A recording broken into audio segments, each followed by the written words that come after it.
welcome back to the my new video guys and my YouTube channel guys. Today when we are going to talk about guys how can we change lock screen layout in our Redmi phone. Guys, you want to change guys your lock screen layout setting. So by how can you change today? I will show you in this video guys how can we change lock screen layout setting. So before starting video, fan first of all go and subscribe the channel guys, click the bell icon, like the video.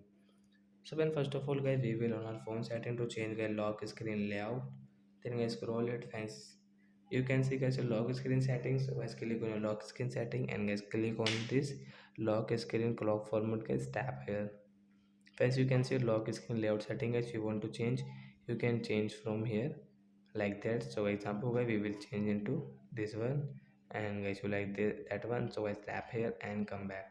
So as you can see guys your lock screen layout will change in your Redmi phone. So like that guys we can change our lock screen layout. So that's it guys, thanks for watching the video. Bye guys, we will meet on next video.